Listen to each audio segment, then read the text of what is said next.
Hello friends, welcome back to Win Academy. I am Sangram Patil from Khasdar Yesadi Patil Vidya Mandir Junior College, Islampur. We have started the chapter Chemical Equilibrium. या chemical इक्विलिब्रियमच्या आधी आपण physical प्रोसेसमध्ये जे equilibrium establish होतं त्याच्याबद्दल discuss केलेलं होतं की ज्याच्यामध्ये फर्स्ट पॉईंट आपण बघितला होता लिक्विड व्हेपर इक्विलिब्रियम की ज्याच्यामध्ये आपण असं म्हणालो की लिक्विड आणि व्हेपर ह्या दोन्ही स्टेट जर इक्विलिब्रियमला असतील आणि त्याच्यासाठी आपण एक क्लोज्ड सिस्टीमचं एक्झाम्पल घेतलं आणि या सिस्टीममध्ये वॉटर ठेवल्यानंतर त्याचं इव्हॅपोरेशन सुरू झालं, काही वेळानंतर त्याचं कंडेन्सेशन सुरू झालं आणि रेट ऑफ इव्हॅपोरेशन आणि रेट ऑफ कंडेन्सेशन जेव्हा इक्वल असणार आहे तेव्हा तिथं लिक्विड व्हेपर इक्विलिब्रियम एस्टॅब्लिश झालं असं आपण म्हणालो होतो. नेक्स्ट आपण बघितलं की सॉलिड लिक्विड इक्विलिब्रियम की ज्याच्यामध्ये आपण एक्झाम्पल एक आयसोलेटेड सिस्टीम घेतली, थर्मास फ्लास्क घेतला, त्याच्यामध्ये आईस क्यूब आणि वॉटर ठेवलं तर 0 डिग्री सेल्सिअसला हा आईस आणि हा जो वॉटर आहे तो इक्विलिब्रियम एस्टॅब्लिश करतो हे आपण बघितलं. आणि लास्ट आपण बघितलं की सॉलिड व्हेपर इक्विलिब्रियम त्यासाठी पुन्हा एकदा आपण एका क्लोज्ड सिस्टीमचं एक्झाम्पल घेतलं, त्याच्यामध्ये आयोडीनचे सॉलिड असतील ते क्रिस्टल ह्याच्यामध्ये ठेवले. आयोडीन हा सब्लिमेशन दाखवणारा कंपाऊंड असल्यामुळं याचं व्हेपरायझेशन झालं आणि या आयोडीनच्या व्हेपर आहेत जेव्हा इथं कंडेन्स झाल्या तेव्हा त्याच्यापासून पुन्हा एकदा आपल्याला सॉलिड मटेरियल्सला आयोडीन मिळायला सुरुवात झाली आणि त्यामुळे आपण सॉलिड व्हेपर इक्विलिब्रियम एस्टॅब्लिश झालं असं म्हणालो होतं. सो याच्यानंतरचा पार्ट जो होता तो केमिकल इक्विलिब्रियमच्या संदर्भात. केमिकल इक्विलिब्रियमच्या बाबतीमध्ये आपण डिफाईन केलं की when there is a no further change in concentration of a reactant and product we say that the reaction has attained equilibrium with the rate of forward and reverse reactions being equal. आता याच्यामध्ये आपण explanation असं दिलं की suppose there is a reactant A and B which gives a product C and D. आता ह्या रिॲक्शनच्या बाबतीमध्ये जेव्हा सुरुवातीचा आपण विचार करू तेव्हा ए आणि बीचं कॉन्सन्ट्रेशन हे मॅक्झिमम असतं आणि सी आणि डीचं कॉन्सन्ट्रेशन हे 0 असतं. जेव्हा रिॲक्शन प्रोसीड होणार आहे, जेव्हा रिॲक्शन सुरू होणार आहे तेव्हा या एचं आणि ह्या बीचं म्हणजे रिॲक्टंटचं कॉन्सन्ट्रेशन हे डिक्रीज व्हायला लागतं आणि सी आणि डीचं कॉन्सन्ट्रेशन इन्क्रीज व्हायला लागतं. आणि या बाबतीमध्ये जेव्हा ही रिॲक्शन रिव्हर्स घडायला लागते तेव्हा सी आणि डी जे तयार होतात ते पुन्हा एकदा ए आणि बी द्यायला सुरुवात करतात. या रिॲक्शनच्या बाबतीमध्ये एक स्टेज अशी येते की ज्या स्टेजला एपासून आणि बीपासून सी आणि डी मिळण्याचा रेट किंवा वेग किंवा स्पीड हे सी आणि डीपासून ए प्लस बी मिळण्या इतकं व्हायला लागलं तर त्यावेळी एक इक्विलिब्रियम एस्टॅब्लिश होतं की ज्याच्यामध्ये पुढं जाण्याचा वेग की ज्याला आपण रेट ऑफ फॉरवर्ड डिरेक्शन असं म्हणतो आणि पाठीमागे येण्याचा वेग रिॲक्शनचा की ज्याला आपण रेट ऑफ रिव्हर्स रिॲक्शन असं म्हणतो आहे तो इक्वल होणार आहे. आणि हा जेव्हा इक्वल होणार आहे तेव्हा बघा ए प्लस बी याच्यापासून सी प्लस डी मिळायला रिव्हर्सिबल रिॲक्शन आहे. या रिॲक्शनच्या बाबतीमध्ये एक स्टेज अशी येते की एचं कॉन्सन्ट्रेशन तुम्हाला याच्यापेक्षा कमी होताना दिसणार नाही किंवा सीचं कॉन्सन्ट्रेशन काही ठराविक गोष्टीच्या पुढं होताना दिसणार नाही आहे. म्हणजे या सगळ्यांचं कॉन्सन्ट्रेशन इक्वल होणार आहे पण रिॲक्शन मात्र चालू राहणार आहे. तेव्हा अशा प्रकारचं इक्विलिब्रियम जेव्हा इस्टॅब्लिश होईल तेव्हा त्याला आपण केमिकल इक्विलिब्रियम असं म्हणू शकतो. म्हणून इथं आपण असं म्हणालो की कॉन्सन्ट्रेशन कुणाचं, रिॲक्टंट आणि प्रोडक्टचं does not change with time. यांचं कॉन्सन्ट्रेशन बदलता कामा नये आणि त्यावेळी रिॲक्शननं इक्विलिब्रियम अटेंड केलं असं म्हणतो आहे आणि त्यावेळी रेट ऑफ फॉरवर्ड आणि रेट ऑफ रिव्हर्स रिॲक्शन हा इक्वल असेल. आता हे इक्विलिब्रियम जे असं केमिकल रिॲक्शनच्या बाबतीमध्ये त्याच्यासाठी आणखीन काही मेजरेबल प्रॉपर्टीज आहेत. म्हणजे आता आपण with respect to concentration of A किंवा कॉन्सन्ट्रेशन ऑफ बी आणि प्रोडक्ट आपण सांगितलं आहे की ज्याचं कॉन्सन्ट्रेशन ऑफ सी आणि कॉन्सन्ट्रेशन ऑफ डी यांचा विचार केला. कॉन्सन्ट्रेशन ही मेजरेबल प्रॉपर्टी आणि त्याच्यानुसार आपण केमिकल इक्विलिब्रियम इथं कॅरेक्टराईज करू शकतो. पण याच्या व्यतिरिक्त पण प्रेशर आणि डेन्सिटी ह्या 2 टर्म असतील की ज्याचा वापर करून आपण केमिकल इक्विलिब्रियम हे सांगू शकतो. सो याच्या पुढचा जो पार्ट आहे की ज्याच्यामध्ये आपण बघतोय रिमेंबर म्हणून एक पार्ट दिला की ज्याच्यामध्ये काय सांगितलं बघूया की for any reversible reaction in a closed system. म्हणजे आपल्याला माहिती आहे की there are 3 system. One is the open, another is the closed, and third is the isolated system. जेव्हा एखादी रिव्हर्सिबल रिॲक्शन क्लोज सिस्टीममध्ये होती whenever the opposing reactions that is forward and इथं रिव्हर्स पाहिजे होता, reverse reactions are occurring at a different rate. the forward reaction will gradually become slower and the reverse reaction will become faster. Finally, the rate become equal and equilibrium is established. या रिमेंबरच्या पॉईंटमध्ये ते आपल्याला असं सांगतायत की suppose A plus बी पासून C plus D मिळणार आहे आणि सी प्लस डी पासून पुन्हा एकदा ए प्लस बी मिळणार असेल तर ही रिएक्शन आपण सांगतोय रिव्हर्सिबल म्हणूनची. आणि ही रिव्हर्सिबल रिएक्शन जर एखाद्या क्लोजर सिस्टीममध्ये होत असेल तर त्यावेळी सुरुवातीला रेट ऑफ फॉरवर्ड डिरेक्शन जो असेल तो जास्त असणार आहे, तो हळूहळू ग्रॅज्युअली कमी होणार आहे आणि सी आणि डी की जो आपण रिव्हर्स रिएक्शन सांगतोय ती रिएक्शन हळूहळू त्याचा जो रेट आहे तो इन्क्रीज होणार आहे. आणि ज्यावेळी रेट ऑफ फॉरवर्ड आणि रेट ऑफ बॅकवर्ड रिएक्शन हा इक्वल होणार आहे तेव्हा तिथं इक्विलिब्रियम एस्टॅब्लिश होतं असं म्हटलं जातं. सो हा रिमेंबरच्या संदर्भातला एक पॉईंट आपण इथं डिस्कस केला. In today's lecture we are going to एक one big concept and it is law of mass action and equilibrium constant. फार महत्त्वाच्या कन्सेप्टकडे आपण चाललेलो आहे आणि ती टर्म आहे law of mass action and equilibrium constant म्हणूनची. आता with respect to chemical equilibrium what is law of mass action किंवा इक्विलिब्रियम कॉन्स्टंट म्हणजे काय आहे हे आपण इथे डिस्कस करूया. तर याच्यामध्ये सुरुवात करतो आपण रेट ऑफ केमिकल रिॲक्शनमध्ये. आता इथं सपोज मी स्क्रीनवरती शेअर केलेली एक रिॲक्शन आहे A plus B it gives C plus D. आता या रिॲक्शनच्या संदर्भात जर रेट डिटरमाइन करायचं असेल आपल्याला, rate is nothing but speed of reaction, म्हणजे ह्या रिॲक्शनचा स्पीड किती आहे हे जर शोधायचं असेल तर आपल्याला सगळ्यांना माहिती आहे की स्पीड ही जर फिजिक्समधली टर्म आपण बघायला गेलो तर डिस्टन्स डिवायडेड बाय टाईम, म्हणजे ट्रॅव्हल केलेलं डिस्टन्स किती वेळेमध्ये केलेलं आहे त्याचा जो रेशो त्याला आपण स्पीड किंवा व्हेलॉसिटी असं म्हणतो. मग त्याच पद्धतीनं रेट ऑफ केमिकल रिॲक्शन म्हणजे नेमकं काय, तर आता तुमच्या इथं लक्षात येत असेल A plus B they are set the reactants, C आणि D they are set the products. सुरुवातीला ए आणि बी याचं कॉन्सन्ट्रेशन हे मॅक्झिमम होतं. कॉन्सन्ट्रेशन दाखवण्यासाठीची असा एक सिम्बॉलिक फॉर्म आहे. हा जो बॉक्स आहे, हा जो ब्रॅकेट आहे तो कॉन्सन्ट्रेशन सजेस्ट करतो. Concentration of A, concentration of B, concentration of C, concentration of D या पद्धतीनं. तर तुमच्या सहज लक्षात येईल की जेव्हा रिॲक्शन पुढच्या बाजूला जाणार आहे तेव्हा ए आणि बीचं कॉन्सन्ट्रेशन कमी होत जाणार आहे आणि सी आणि डीचं कॉन्सन्ट्रेशन कमी होताना, म्हणजे ह्या ए आणि बीच्या कॉन्सन्ट्रेशनचा कमी होण्याचा स्पीड आणि सी आणि डीचा तयार होण्याचा स्पीड ह्या दोन्हीवरून आपण रेट ऑफ केमिकल रिॲक्शन असं म्हणू शकतो. जेवढ्या जास्त वेगाने ए प्लस बी कमी होणार आहेत तेवढ्याच जास्त वेगाने सी प्लस डी तयार होणार आहेत. म्हणजे ए प्लस बी हे कमी होण्याचं वेग आणि सी प्लस डी हे तयार होण्याचा वेग हा इक्वल असतो आणि तोच रेट ऑफ रिॲक्शन, तोच त्या रिॲक्शनचा स्पीड म्हणून सांगितला जातो. म्हणून इथं मी स्क्रीनवरती शेअर करतो आहे. या रिॲक्शनचा जर आपल्याला रेट डिटरमाइन करायचा असेल तर rate is equal to small D into concentration of reactant divide by D T. आता स्मॉल डी हा जो आहे तो सजेस्ट करतोय स्मॉल चेंज, म्हणजे बघा सुरुवातीला हा जो कोणी रिॲक्टंट होता त्या रिॲक्टंटची जशी रिॲक्शन सुरू होणार आहे तसं त्यांचं कॉन्सन्ट्रेशन कमी होणार आहे. म्हणजे सुरुवातीला जर तो ए हा 4 ग्रॅम असेल तर रिॲक्शन सुरू झाल्यानंतर काही वेळानंतर तो 2 ग्रॅम बनणार आहे.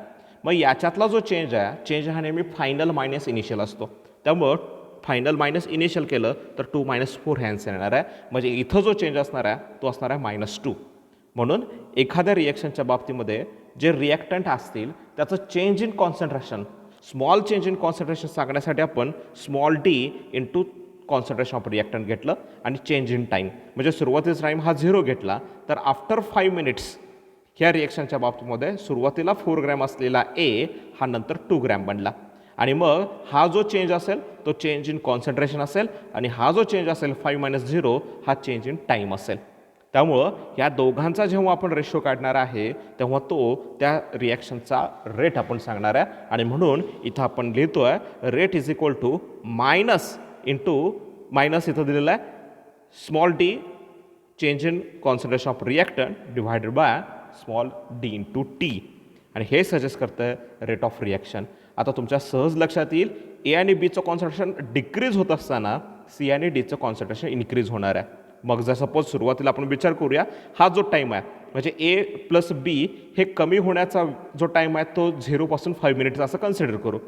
त्याच वेळेमध्ये म्हणजे 0 to 5 याच टाईममध्ये हा सी आणि डी तयार होणार आहे आणि त्यामुळं डी टी ही जी टर्म आहे ते दोन्हीकडे सारखीच असणार आहे चेंज इन टाईम. आणि याच्यामध्ये रिॲक्टंट हा डिक्रीज होत गेला, त्याचं कॉन्सन्ट्रेशन कमी होत गेलं, पण त्याचवेळी सी आणि डीचं कॉन्सन्ट्रेशन वाढत गेलं. म्हणजे सुरुवातीला सी हा 0 होता, काही वेळानंतर तो 3 ग्रॅम बनला असेल, तर मी म्हणू शकतो 3 - 0 म्हणजे हा चेंज आहे तो पॉझिटिव्ह चेंज असणार आहे. म्हणून इथं आपण नोटेशन वापरतोय rate of reaction is equal to, इथं दिलं आहे is equal to small D change in concentration of product आणि small change in a time, that is a D T. म्हणजे इथं प्रोडक्ट तयार होण्याचा स्पीड आणि रिॲक्टंट कमी होण्याचा स्पीड हा इक्वल असतो आणि तोच त्या रिॲक्शनचा रेट ऑफ केमिकल रिॲक्शन म्हणून आपण बघतो. म्हणून रेट ऑफ केमिकल रिॲक्शन जर डिटरमाइन करायचा असेल तर त्यासाठी तुम्ही रिॲक्टंटचा विचार करू शकता किंवा प्रोडक्टचा पण करू शकता. म्हणजे ए आणि बीचं कॉन्सन्ट्रेशन चेंज इन कॉन्सन्ट्रेशन तुम्हाला जर समजलं तर तोच त्या रिॲक्शनचा रेट असतो. किंवा सी आणि डीचं तयार होण्याचा जो कॉन्सन्ट्रेशन असेल, चेंज इन कॉन्सन्ट्रेशन असेल, तो जर आपल्याला समजला तरीसुद्धा आपण rate of chemical reaction determine करू शकतो. So wear D in concentration of reactant and deconcentration of products are the small decrease or increase in concentration during small time interval dt. ह्या स्मॉल टाईममध्ये रिॲक्टंटचं चेंज इन कॉन्सन्ट्रेशन किंवा प्रोडक्टचं change in concentration small जर असेल तर त्यासाठी small D हा symbol वापरला. जर लार्ज चेंज असेल तर डेल्टा हा सिम्बॉल आपण इथं वापरला असता. आणि या स्मॉल चेंजवरून कॉन्सन्ट्रेशनच्या विथ रिस्पेक्ट टू टाईम आपण काय डिटरमाइन करू शकतो, rate of chemical reaction determine करू शकतो. सो नेक्स्ट टर्मकडे जातो आपण, law of mass action. What is law of mass action, हा नेमका काय आहे? तर लॉ ऑफ मास ॲक्शन आपल्याला इथं दिला आहे. It states that the rate of chemical reaction at each instant is proportional to the concentration product of all the reactants. म्हणजे सपोज आपण पुन्हा एकदा रिॲक्शन तीच घेऊया, A plus B it gives C. आता या रिॲक्शनचा जर रेट डिटरमाइन करायचा असेल तर इथं according to law of mass action सांगितलेलं आहे, या रिॲक्शनचा जो रेट असेल is a directly proportional to the, कुणाला तर concentration product of all the reactants. म्हणजे रिॲक्टंट कोण कोण आहेत, ए आणि बी आहेत, आणि ह्या एचं कॉन्सन्ट्रेशन आणि जो बी आहे त्याचं कॉन्सन्ट्रेशन या दोघांचा जो प्रोडक्ट असेल, म्हणजे ह्यांचा दोघांचा जो गुणाकार असेल त्याला या रिॲक्शनचा रेट हा डायरेक्टली प्रोपोर्शनल असतो. त्यामुळं पुन्हा एकदा स्टेटमेंटकडे आपण जातो. स्टेटमेंट असं आहे की the rate of chemical reaction at each instant is proportional to the concentration product of all the reactants. म्हणजे एखाद्या रिॲक्शनमध्ये जेवढे रिॲक्टंट असतील त्यांच्या कॉन्सन्ट्रेशनच्या प्रोडक्टला रेट ऑफ रिॲक्शन हा डायरेक्टली प्रोपोर्शनल असतो. आणि त्याच्याबद्दलचे एक्झाम्पल पण मला वाटतं आपण बघितलेलं होतं. याच्या बाबतीमध्ये इथं पुन्हा एकदा तुम्हाला दिसेल की A plus B it gives C. तर या रिॲक्शनचा रेट आपण कसा काढणार आहे, तर rate is directly proportional to the concentration of A into concentration of B. जर 2A आणि 3B असतं तर आपण काय म्हणतो, rate is directly proportional to concentration of A raise to 2 आणि concentration of B raise to 3. अशा पद्धतीनं आपण हा लॉ मास ॲक्शन सांगू शकतो. आता A plus B it gives C या रिॲक्शनसाठीचा रेट जर आपल्याला डिटरमाइन करायचा असेल तर त्यासाठी इथं स्क्रीनवरती मी काही गोष्टी शेअर करतो की ज्यावरून आपण रेट कॉन्स्टंट ही टर्म सांगणार आहे. मग आता सपोज इथं आपण बघतो we write proportionality expression as, म्हणजे सपोज रिॲक्शन कुठली आहे, A plus B it gives C. तर या रिॲक्शनचा रेट आपण काढणार आहे, rate is direct proportional to the concentration of A into concentration of B. जर आपल्याला हा डायरेक्टली प्रोपोर्शनल साईन काढायचा असेल आणि इक्वल टू साईन आणायचं असेल तर आपण कॉन्स्टंट टर्म वापरतो. म्हणजे बघा मी आता इथं लिहितो आहे rate is a direct proportional to concentration of A into concentration of B. आणि मला हा डायरेक्टली प्रोपोर्शनल साईन नको असेल तर rate is equal to constant into concentration of A into concentration of B. आणि हा जो कॉन्स्टंट असणार आहे तो आपण इथं स्मॉल के या पद्धतीनं घेतो आहे. त्यामुळं ह्या रेट ऑफ रिॲक्शनसाठीचा जो लॉ ऑफ मास ॲक्शनचा फॉर्म्युला आहे तो इथं बनतो आहे rate is equal to K into concentration of A into concentration of B. आणि याच्यातला हा जो के असेल त्याला म्हटलं जातं रेट कॉन्स्टंट. आणि हे जे इक्वेशन आहे त्याला आपण म्हणतो आहे रेट इक्वेशन. सो मी पुन्हा एकदा रिपीट करतो आहे according to law of mass action. जर suppose A plus B it give C असेल तर या रिॲक्शनचा जो रेट असेल तो directly proportional to the concentration of A into concentration of B. जर आपल्याला प्रोपोर्शनॅलिटी कॉन्स्टंट नको असेल आणि आपल्याला इक्वल टू साईन आणायचं असेल तर आपण तिथं कॉन्स्टंट टर्म इंट्रोड्यूस केली आणि it is the rate constant. आणि म्हणून rate is equal to K into constant of A into B हे आपल्याला रेट इक्वेशन इथं मिळालं. याच्यानंतर काही एक्झाम्पल आपल्याला शेअर केलं, त्या एक्झाम्पलनुसार रेट इथं आपण डिटरमाइन करायचा प्रयत्न करूया. C+O2 it gives CO2. तर इथं मी लिहिणार आहे rate is a directly proportional the concentration of C into concentration of O2. म्हणजे कुठल्याही रिएक्शनचा रेट हा त्या रिॲक्शनमध्ये जे रिॲक्टंट असतील त्यांच्या कॉन्सन्ट्रेशनच्या प्रोडक्टला डायरेक्टली प्रोपोर्शनल असतो. आणि हा डायरेक्टली प्रोपोर्शनल साईन नको असेल तर मी लिहिणार आहे rate is equal to K into concentration of C into concentration of O2. त्याच्यानंतर दुसरं एक्झाम्पल आपण इथं बघतोय 2KCl3 undergoes dissociation to form 2KCl+3O2. या रिएक्शनचा रेट आपल्याला डिटरमाइन करायचा असेल तर rate is directly proportional the product of concentration of reactants. आता इथं रिॲक्टंट फक्त कोण आहे KClO3 आहे, त्यामुळे इथं लिहितोय rate is a directly proportional the KClO3 आणि याचा जो नंबर ऑफ मोल्स असतील याचा जो कोइफिशियंट असेल तो याची रेस्ट टू पॉवर होणार आहे, म्हणजे तो रेस्ट टू पॉवर 2. आणि म्हणून फायनल इक्वेशन रेट इक्वेशन मिळतं आहे rate is equal to K into KClO3 raised to power 2. So अशा पद्धतीनं आपण law of mass action equilibrium constant ह्या टर्म इथं सांगू शकतो. रेट कॉन्स्टंट अशा टर्म आपण बघितल्या. आता नवीन टर्मकडे जातो आपण इक्विलिब्रियम कॉन्स्टंट. आता आपण रेट कॉन्स्टंट सांगितला की त्याचं बदलणं इक्विलिब्रियम कॉन्स्टंट ही काय टर्म आहे याच्याबद्दल विचार करूया. आणि त्यासाठी इक्विलिब्रियम रिॲक्शन आपल्याला लागणार आहे. इक्विलिब्रियम रिॲक्शन ह्या रिव्हर्सिबल असतात, त्यामुळे आपण कन्सिडर करतोय A+B इट गिव्ज C+D.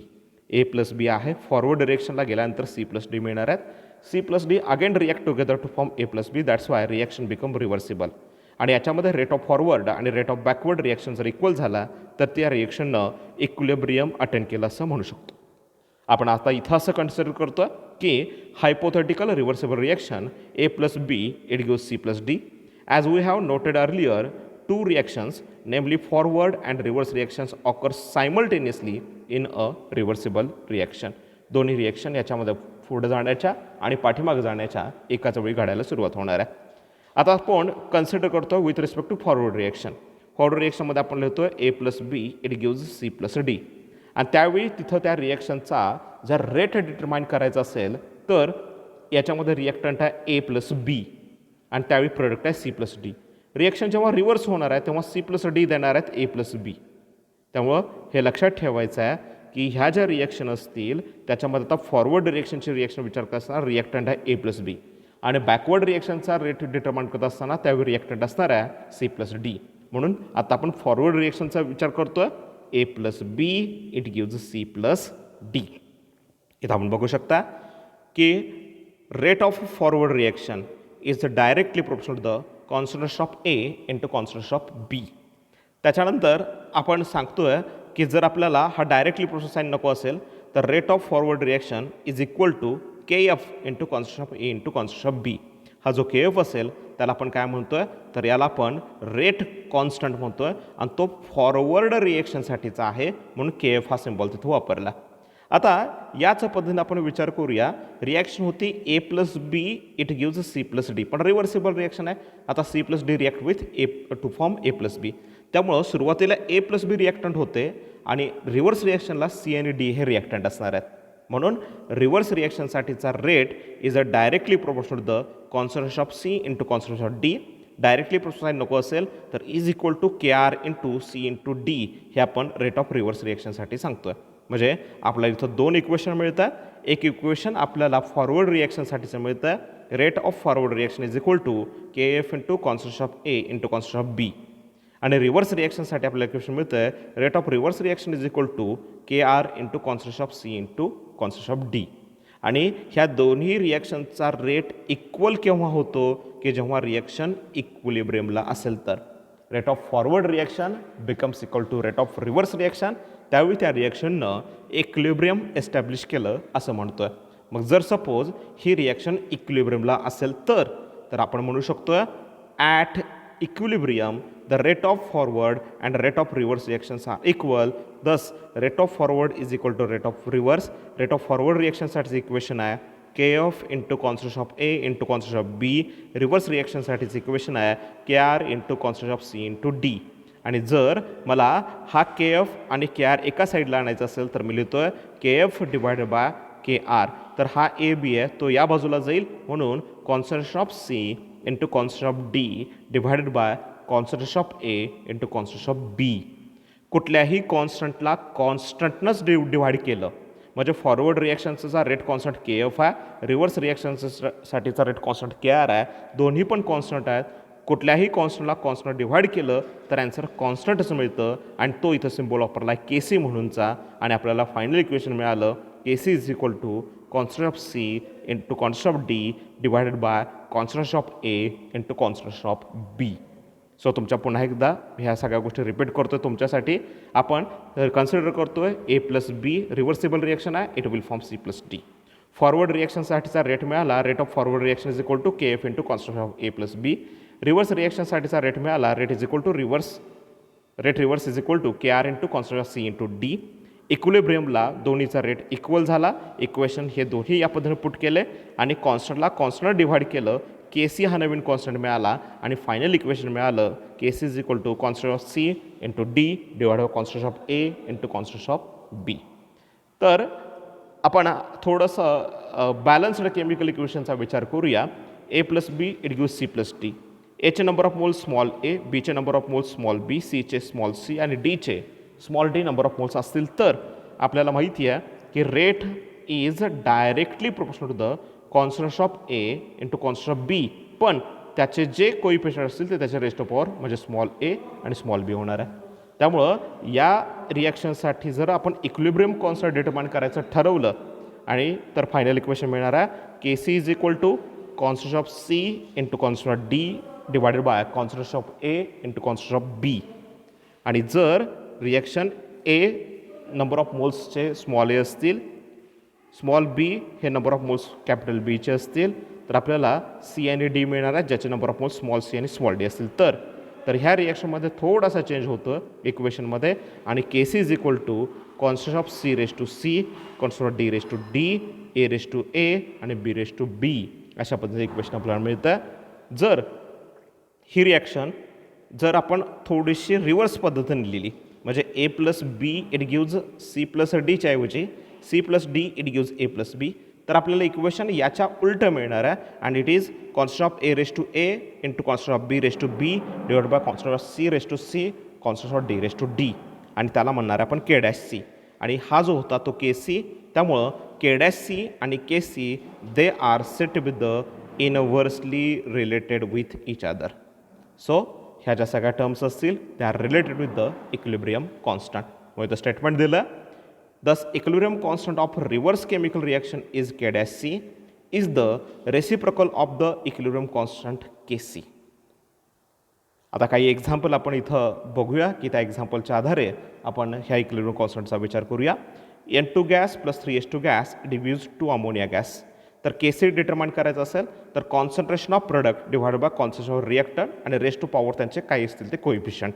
म्हणून इथं आपण लिहितो की के सी इज इक्वल टू हा प्रोडक्ट आहे कॉन्सन्ट्रेशन ऑफ NH3 ह्याचा कोइफिशियंट रेस्ट टू पॉवर 2 दिला आहे. त्याच्यानंतर divided by concentration of N2 into concentration of H2. N2चा कोइफिशियंट 1 आहे त्यामुळे रेस्ट टू पॉवर 1 लिहा किंवा न लिहा. H2चा रेस्ट टू पॉवर 3 येणार आहे म्हणून इथं H2 concentration rest to power 3 तर they are set with the K C हा इक्विलिब्रियम कॉन्स्टंट मिळाला. आता जर सपोज ही रिॲक्शन आहे ती रिव्हर्स मांडली म्हणजे ammonia it gives nitrogen plus hydrogen, तर हा के सी असेल तर इथं आपल्याला के डॅश सी मिळणार आहे आणि ह्याच्या बरोबर अपोजिट इक्वेशन आपल्याला मिळतं आहे concentration of N2 into constant of H2 raised to power 3 divided by concentration of NH3 raised to power 2. So ही के सी आणि के डॅश सी ही टर्म काय आहे इक्विलिब्रियम कॉन्स्टंटच्या संदर्भात ही तुमच्या लक्षात आलेली असावी. नेक्स्ट पार्टकडे आपण जातो की ज्याच्यामध्ये आपण equilibrium constant with respect to partial pressure ही टर्म बघणार आहे. आत्ताच मी तुम्हाला सांगितलं की इक्विलिब्रियम रिएक्शनच्या बाबतीमध्ये कॉन्सन्ट्रेशन, प्रेशर आणि डेन्सिटी ह्या 3 मेजरेबल प्रॉपर्टीज आहेत. मग त्यातल्या विथ रिस्पेक्ट टू प्रेशर हे इक्वेशन काय बनू शकतं? फार सोपं आहे. तर हे इक्वेशन आपल्याला मिळतं आहे जर रिॲक्शन असेल A plus B it gives C plus D all are in a gaseous state. तर ह्या गॅसियस स्टेटमध्ये असतील तर त्या सगळ्यांचं प्रेशर आपण इथं डिटरमाइन करू शकता आणि त्यामुळं इथं आपण इक्विलिब्रियम कॉन्स्टंट मिळवणार आहे. मग अशी विथ रिस्पेक्ट टू कॉन्सन्ट्रेशन होता म्हणून के सी लिहिला. आता विथ रिस्पेक्ट टू प्रेशर हा इक्विलिब्रियम कॉन्स्टंट असल्यामुळं आपण इथे लिहितोय pressure of C into pressure of D, pressure of C into pressure of D raise to power त्याचे कोइफिशियंट म्हणजे पी सीचा raise to power small C, P डीचा raise to power small D divided by pressure of A into pressure of B, एचा raise to power इथं small A करा आणि इथं small बी करा. एवढं करेक्शन तुमच्या टेक्स्टबुकमध्ये करा की इथं बघा एचा कोइफिशियंट हा स्मॉल ए आहे त्यामुळे इथं रेस्ट पॉवर ए करा, बीचा कोइफिशियंट स्मॉल बी आहे त्यामुळे इथं रेस्ट पॉवर स्मॉल बी करा. आणि त्यामुळं इथं दिलं तुम्हाला where P A, P B, P C, P D are equilibrium partial pressure of A B C D respectively. ह्या एचं, बीचं, सीचं, डीचं पार्शियल प्रेशर हे पी या पद्धतीने सांगितलं, P A, P B, P C आणि पी डी या पद्धतीनं. सो सेम टर्म आहे according to law of mass action. K C जर असता तर concentration of product divided by concentration of reactant लिहिलं असतं आणि त्याचे कोइफिशियंट त्याचे रेस टू पॉवर केले असते. त्याच पद्धतीनं जर all reactant and products R in a gaseous state तर त्यावेळी प्रेशर ही टर्म तुम्ही वापरू शकता आणि के पी इक्विलिब्रियम कॉन्स्टंट हा आपल्याला इथं मिळणार आहे. त्याचं equation pressure of C into pressure of D raise to power small C race to power small D, P A into P B, एचा raise to power small A, बीचा raise to power small B या पद्धतीने equation इथं मिळू शकतं. Can you recall म्हणूनचा एक point इथं परत दिलेला आहे आणि आपण स्टेट्स ऑफ मॅटरमध्ये शिकलेलं आहे एक equation ideal gas equation P V is equal to N R T. इथं दिसेल तुम्हाला P V is equal to N R T where P is a pressure in pascal, N number of moles of gas, V volume in D M cube, R molar gas constant in litre atmosphere per kelvin per mole, T capital T temperature that is absolute temperature. आणि ह्या गोष्टीचा वापर करून आपण एक नवीन relation आजच्या लेक्चरला इथं बघणार आहे की के पी आणि के सी यांचं रिलेशन. मग ते रिलेशन काय आहे ते कसं डिराईव्ह करायचं त्याच्याबद्दल आपल्याला सगळ्यांना माहिती आहे. जर suppose A plus B it gives C plus D असेल रिव्हर्सेबल रिॲक्शन तर त्यातला ए जो असेल त्यासाठी आयडियल गॅस इक्वेशन जर वापरलं तर आपल्याला मिळणार आहे pressure of A into V is equal to number of moles of A into R T. V आता सपोज कन्सिडर करा आपण एक क्लोज सिस्टीम घेतो आहे. या क्लोज सिस्टीमचा व्हॉल्यूम हा फिक्स असणार आहे म्हणजे याच्यामध्ये गॅस कुठले आहेत A plus B it gives C plus D reversible reaction आहे. म्हणजे एचा व्हॉल्यूम हाच बीचा असणार आहे, सीचा असणार आहे तो डीचा, कारण ह्या सगळ्यांनी एवढी जागा व्यापलेली आहे त्यामुळे सगळ्यांचा व्हॉल्यूम सेम असेल. हां पण एचं प्रेशर स्वतःचं पी ए असेल, बीचं पी बी असेल, सीचं पार्शियल प्रेशर सी असेल आणि डीचं पार्शियल प्रेशर डी असेल. त्याचप्रमाणे एचे number of moles N A असतील, बीचे number of moles N B म्हणूया आणि सीचे number of mole N C म्हणूया आणि डीचे number of moles N D असं म्हणूया. तर अशा प्रकारे एका गॅसचा जर विचार केला ह्या इक्वेशनमध्ये तर pressure of A into V is equal to N A R T according to ideal gas equation P V is equal to N R T. एचा आपण विचार करतोय त्यामुळे प्रेशर ऑफ ए व्हॉल्यूम सगळ्यांसाठी सारखाच आहे त्यामुळे व्हीच राहणार आहे. Number of moles N A असणार आहेत, आर हा कॉन्स्टंट आहे आणि टी हे सगळ्यांच्यासाठीचं कॉमन टेम्परेचर आहे. त्यामुळं P A is equal to N P A V is equal to N A R T हे इक्वेशन मिळतं आहे. आता हा जो व्ही आहे तो या बाजूला नेला तर आपल्याला इक्वेशन मिळतं P A is equal to N A divide by V into R T. आणि लक्षात ठेवायचं आहे number of moles divided by volume is nothing but concentration. Concentration म्हणजे काय number of moles divide by volume. मग number of moles divide by व्हॉल्यूमच्या ऐवजी जर कॉन्सन्ट्रेशन ऑफ ए घेतलं तर आपल्याला हे इक्वेशन रिअरेंज करून मिळतं P A is equal to concentration of A into R T. मी पुन्हा एकदा रिपीट करतोय आपल्याकडं A plus B it give C plus D आहे. सगळे एका क्लोज्ड सिस्टीममध्ये आहेत त्यामुळे सगळ्यांचा व्हॉल्यूम हा व्ही असेल, सगळ्यांच्यासाठी गॅस कॉन्स्टंट आर असेल, सगळ्यांच्यासाठीचं टेम्परेचर कॅपिटल टी हे ॲब्सोल्यूट असेल. फक्त एसाठीचं प्रेशर पी असेल आणि त्याचे number of moles N A असतील, बीसाठीचं प्रेशर पी बी असेल आणि त्याचे number of moles N B असतील, सीसाठीचं प्रेशर पी सी असेल आणि त्याचे number of moles N C असतील आणि डीसाठीचं प्रेशर पी डी असताना त्याचे number of moles N D असतील. तर या पद्धतीनं आपण विचार करतो एका गॅसचा. एसाठी आयडियल गॅस इक्वेशन आहे P A into V is equal to N A into R T. हा जो व्ही आहे तो या बाजूला केला तर डिवाइड होणार आहे म्हणजे N A divide by V into R T equation मिळालं आणि N A divide by V is nothing but concentration. म्हणून इथं आपल्याला नवीन टर्म मिळाली इक्वेशन मिळालं P A is equal to concentration of A into R T. Similarly P B is equal to concentration of B into R T, P C is equal to constant of C into R T, P D is equal to constant of D into R T. त्यामुळं प्रत्येकासाठीचं pressure आपल्याला मिळालं. P एसाठीचं, P बीसाठीचं, P सीसाठीचं आणि P डीसाठीचं expression या पद्धतीने आपल्याला मिळतं आहे. P A is equal to constant of A into R T, P B is equal to constant of B into R T, P C is equal to constant of C into R T and P D is equal to constant of D into R T. तर reaction पुन्हा एकदा A plus B it gives C plus D, reversible reaction, all are in a gaseous state. तर according to law of mass action आपण काय सांगणार आहे, तर law of mass action जर इथं अप्लाय करायचा ठरला तर आपण इथं लिहू शकतो आहे के P is equal to pressure of C race to power C, pressure of D raise to power small D divided by pressure of A raise to small A, pressure of B raise to small B. याच्यानंतर आता ह्या इक्वेशनचा जर आपण विचार केला, ह्या सगळ्या value जर आपण इथं पुट केल्या तर आपण इथं लिहू शकतो K P is equal to constant of किंवा P C race to C, P D raise to D, P A raise to A, P B raise to P, हे इक्वेशन मिळतं. आत्ताच आपण लिहिलं आहे P A is equal to constant of A into R T, P B is equal to constant of B into R T, P C is equal to constant of C into R T and P D is equal to constant of D into R T. तर ह्या सगळ्या value जर ह्या इक्वेशनमध्ये put केल्या तर आपल्याला इथं मिळतं. इथं अगदी केअरफुली तुम्ही बघू शकता. हा जो पी सी असेल त्याच्याऐवजी constant of C into R T, C race to C असेल आणि हा रेस टू पॉवर सी असेल. कारण इक्वेशन आहे small A number of moles small A साठीचे, number of moles small B साठीचे, it gives C C plus D D. हे number of moles असतात ते आपण रेस टू पॉवर करतो म्हणून C race to C, R T raise to C हे equation आपल्या इथं मिळालं. त्याच पद्धतीनं आपण इथं पी डी रेस टू डीसाठीचं D into R T raise to power small D हे घेऊ शकता. पी एसाठी constant of A into R T raise to power small A या